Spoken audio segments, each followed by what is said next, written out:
Bismillah ar-Rahman ar-Rahim, alhamdulillah, wa salatu wassalamu ala Rasulillah. We continue reading from the 40 principles of the religion, and there are a couple of pages from the 32nd principle. It would be the second of the fourth quarter,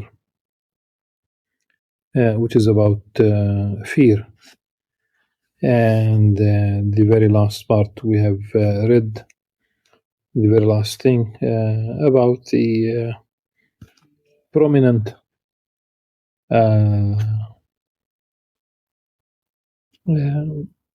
prominent Muslims who wished that practically they did not exist out of fear. Allah subhanahu wa ta'ala a'la wa a'lam. We know that one of them was about Abu Dharr al-Ghifari. We know that he definitely was his heart was detached and from this world, and he led that kind of life, almost like an ascetic, and he would not fear facing those in office telling them the truth. And it seems that there is a link between abandoning the material world, really, and the ability to abandoning. Simply, you are not worried anymore about losing things, and your ability to face injustice. And as we said, the very last couple of pages of this principle, the slaves turning from fear to hope. And the human being should always be shuttling between fear and hope. Fear is a whip that drives the slave to happiness, yet it should not be excessive to the point where it causes despair, for that is blameworthy. Rather, if it predominates, it should be mixed with hope. And this is also about facing tribulations, hardships, tragedies. And when you think that there is no hope, you should. It might be illogical to be hopeful, but you should, because you know that if it's a difficulty, then hope is there. Yusr, the ease is there.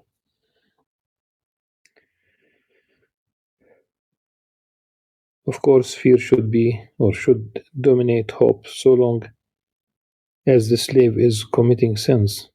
It depends on your state of affairs, the state of your heart.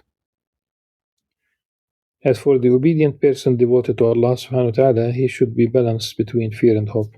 Like Umar when he said, if it were proclaimed that all of the creation will enter paradise except one man, I fear that I would be that man.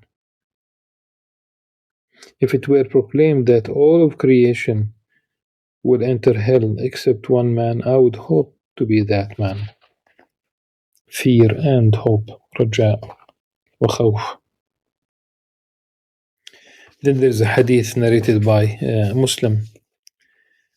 As for the one who is close to death, hope and having a good opinion of his Lord should dominate him. The Prophet ﷺ said, let none of you die except that he thinks well of his Lord.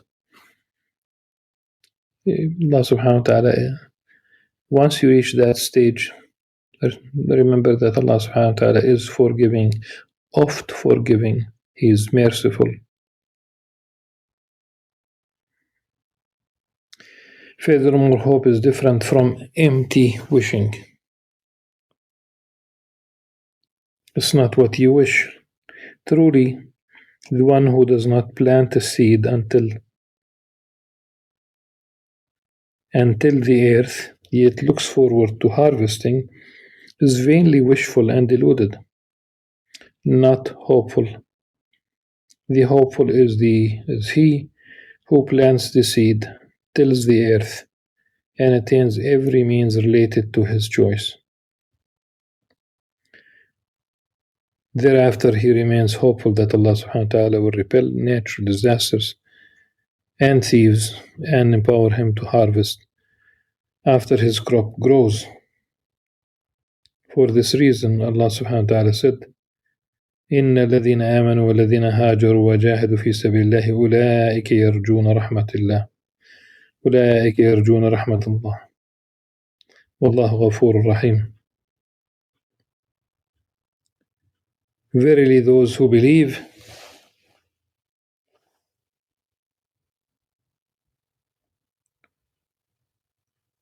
and those who migrated and struggled in Allah's path, these are the ones who hope for Allah's mercy. And Allah is forgiving and merciful. In summary, the fruit of hope is encouragement to seek, and the fruit of fear is incitement to flee. But mentioning to flee from sin, and remember, as the scholars have said, it's basically فَفِرُّوا إِلَى اللَّهِ, flee to Allah subhanahu wa ta'ala. Everything you flee from, every threat, every danger, you flee from it to something else except Allah subhanahu wa ta'ala. You flee from Allah to Allah subhanahu wa ta'ala. Whoever hopes for a thing seeks it, and whoever fears a thing flees from it. The lowest level of fear is what moves one to abandon sins and turn away from the world. Whatever does not move one to that is merely talking to oneself, or passing thoughts that are of no real gravity, like the emotionalism of women that produces no results. Rather, if fear is complete, it results in asceticism.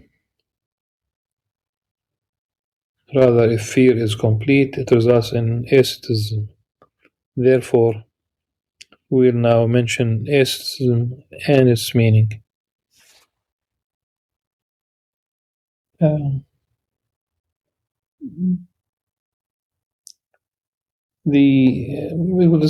It is what is translated into English as emotionalism of woman.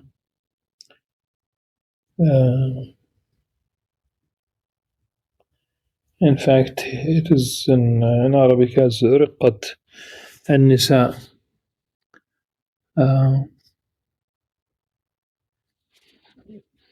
And one cannot rule out that there is no fruit for that. They have been created like this so that they can take care of babies. Men would give up the husband, the father, once you have a baby. The man cannot really do the same thing like women. He can work in a quarry cutting stone from sunrise to sunset, but give the same person a baby for an hour or so and see. I'm not saying it's impossible, but there is a certain nature. You would not wake up like the mother, your wife, waking up for the baby, to feed the baby several times at the very beginning. Any crying, she would wake up and take care of the baby, and probably the man would still be asleep.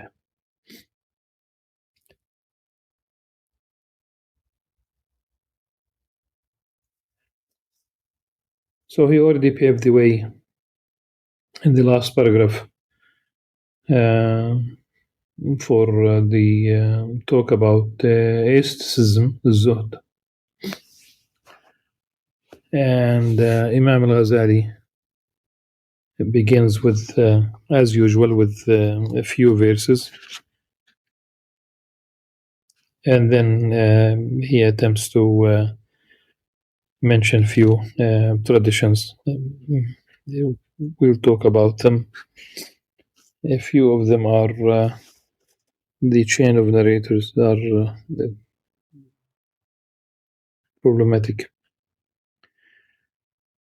Allah subhanahu wa ta'ala said, وَلَا تَمُدَّنَّ عَيْنَيْكَ إِلَى مَتَّعْنَ بِهِ أَزْوَاجًا مِّنْهُمْ زَهْرَةَ الْحَيَاةِ الدُّنْيَا لِنَفْتِنَهُمْ فِيهِ وَرِزْقُ رَبِّكَ خَيْرٌ وَأَبْقَى. Do not turn your eyes to what we have provided them.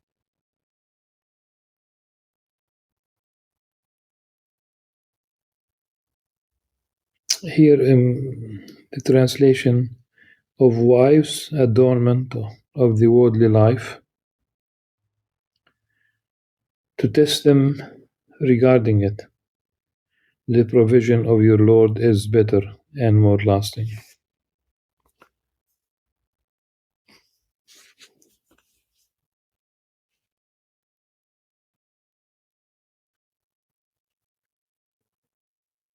I think it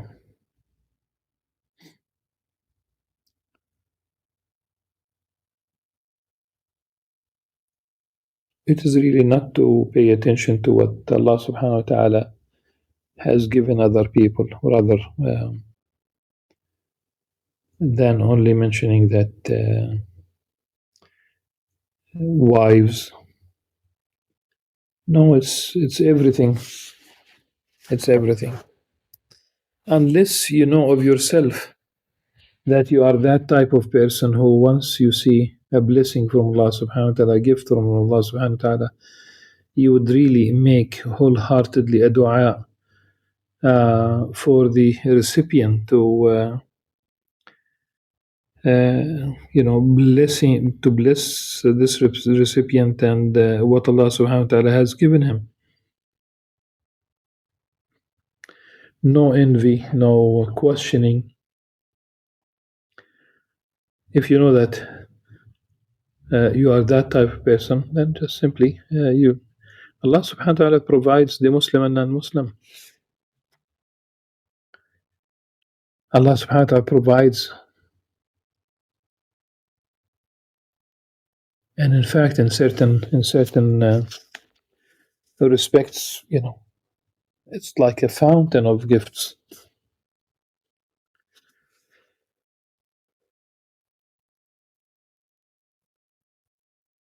He also said subhanahu wa ta'ala, من كان يريد حرث الآخرة نزد له في حرثه ومن كان يريد حرث الدنيا نؤتيه منها وما له في الآخرة من نصيب. Whoever wants the harvest of the afterlife, we increase his harvest for him. Whoever wants the harvest of the world, of this world, we give to him from it, yet he has no share in the hereafter. Yes. Allah subhanahu wa ta'ala said concerning Qarun, so the trio, the Farah and Haman and Qarun, فخرج على قومه في زينته قال الذين يريدون الحياة الدنيا يا ليت لنا مثل ما أوتي قارون إنه لذو حظ عظيم وقال الذين أوتوا العلم ويلكم ثواب الله خير لمن آمن وعمل صالحا. Qarun, his story is that the Quran alludes to wealth beyond imagination. He was so wealthy that you need a group of people to carry the keys to the safes, to the the keys themselves were so many and so heavy that you need a few people uh, to carry the keys. Mind you, the monies, the wealth, the gold. He came out to his people in his splendor. Those who desire the worldly life said, "If only we had what Qarun has been given. Surely he has great fortune."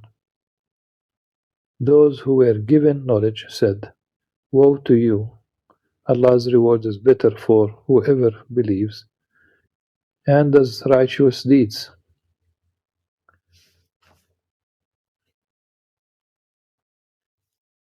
The problem of Qarun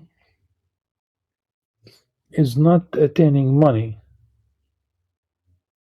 The problem of Qarun is that he attributed what he had to himself. He did not recognize basically that his wealth is from Allah subhanahu wa ta'ala. He said, إنما أوتيته على علم عندي. He attributed this to knowledge that he has. And that's really the issue. That's the problem. Thus he clarified that aestheticism is among the fruits of knowledge. The Prophet ﷺ said, "Whoever wakes up with the world as his aspiration, Allah scatters his affair, divides his property, places his poverty before his eyes, and does not give him anything from the world except what was written for him." Whoever wakes up with the afterlife as his aspiration, Allah gathers his aspiration for him, preserves his property, puts his wealth in his heart, and gives him the world despite itself. When the Prophet ﷺ was asked about the Quranic verse, what Allah subhanahu wa ta'ala said in the Quran, مَنْ يُرِدِ اللَّهُ أَنْ يَهْدِيَهُ لِيَشْرَحْ صَدْرَهُ لِلْإِسْلَامِ فَمَنْ يُرِدِ اللَّهُ أَنْ يَهْدِيَهُ يَشْرَحْ صَدْرَهُ لِلْإِسْلَامِ. Whomever Allah intends to guide, He opens his breast to Islam. He opens his breast, يشرح. It is basically Allah subhanahu wa ta'ala, it's a metaphorical image of the heart being expanded, enlightened. And also opening also is okay as long as we think of the metaphorically.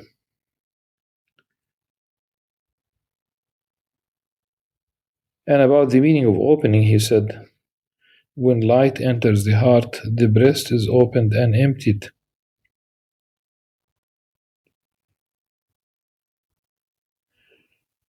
It's not emptied, وانفسح, expanded.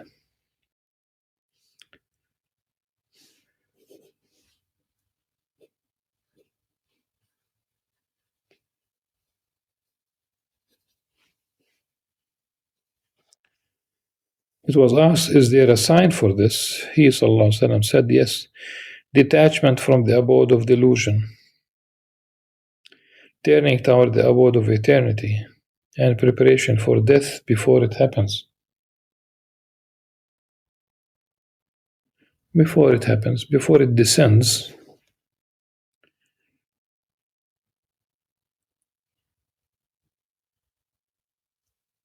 قبل نزوله.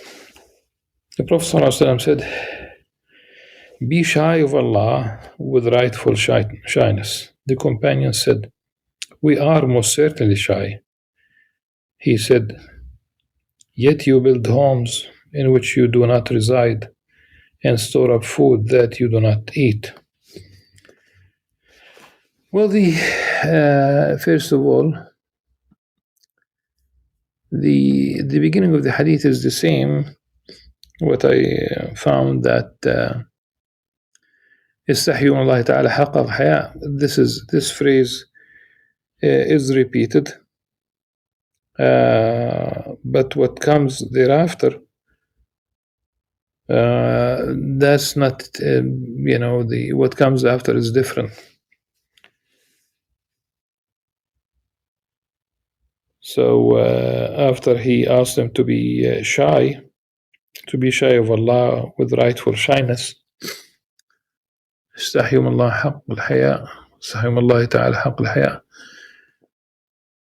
They said, يا رسول الله إنا نستحيي والحمد لله. قال ليس ذاك ولكن الاستحياء من الله حق الحياء أن تحفظ الرأس وما وعى وتحفظ البطن وما حوى ولتذكر الموت والبلى ومن أراد الآخرة ترك زين الدنيا فمن فعل ذلك فقد استحيا. يعني من الله حق الحياء. That's a commentary.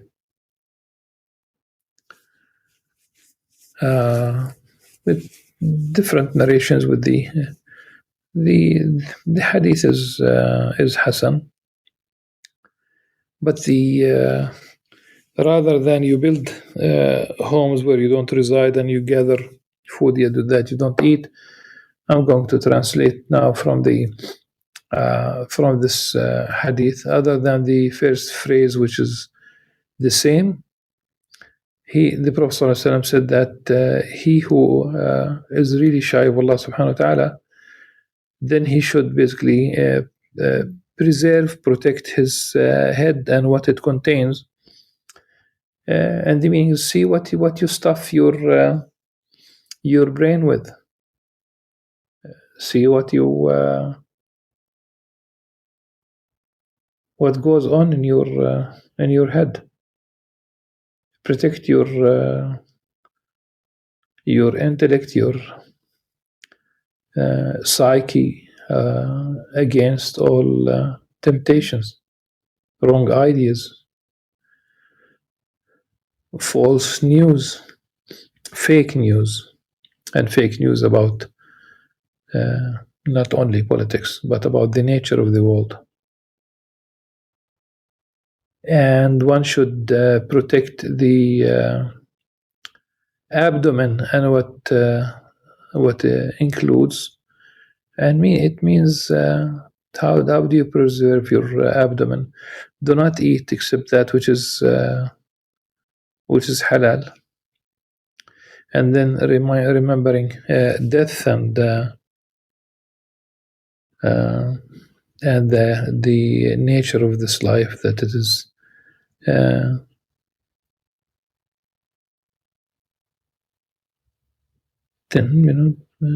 temporary. And then ultimately, if you seek the hereafter, you would abandon the adornment of this life. If you do that, then definitely you have been shy of Allah subhanahu wa ta'ala. There is a hadith with a very slight difference. مر رسول الله صلى الله عليه وسلم برجل يعظ أخاه في الحياة فقال له دعه فإن الحياة والإيمان. The difference in the other matan is مر رسول الله صلى الله عليه وسلم برجل من الأنصار. So that's the only difference. But still, the idea is that what we usually do culturally, we ask kids not to be shy. Don't be shy, don't be shy, until they are not shy anymore. Then we blame them. We might punish them for not being shy. It becomes blameworthy. And the meaning of the hadith is that the Prophet ﷺ passed by a man who, in one hadith, was a man from among the Ansar, the indigenous people of Medina.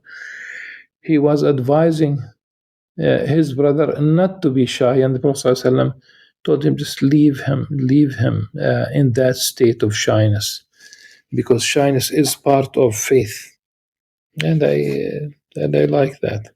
Then the Prophet ﷺ said, whoever abstains from material things, Allah subhanahu wa ta'ala puts wisdom in his heart, causes him to speak with wisdom, teaches him the sickness of the world and its cure.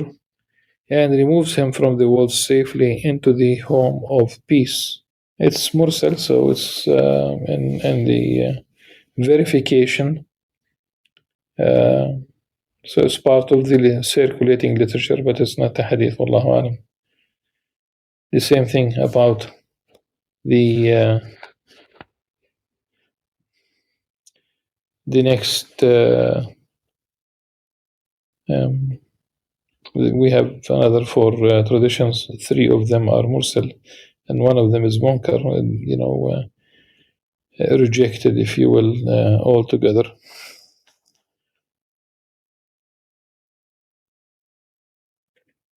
So the next one, which is mursal, is the slave does not complete the reality of faith until being unknown. Until being unknown is more beloved to him than being known. And little bit of something is more beloved to him than a lot of it. He also said, if Allah subhanahu wa ta'ala wants good for a slave, He makes him abstain from material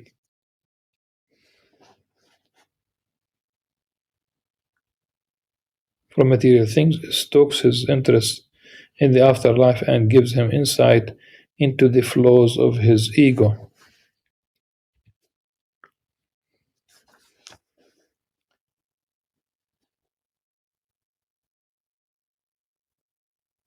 And the next hadith is munkar. It's not hadith in any sense,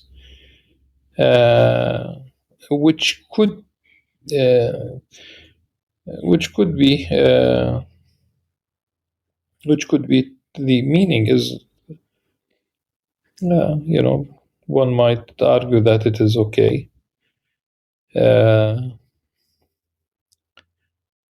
Abstain from material things, Allah subhanahu wa ta'ala will love you. Abstain from what people possess, people will love you.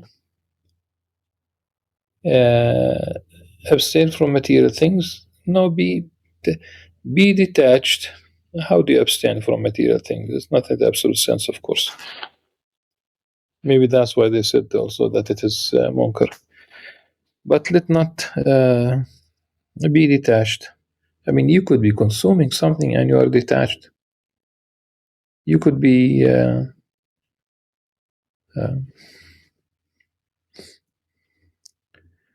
using a good car, which really is.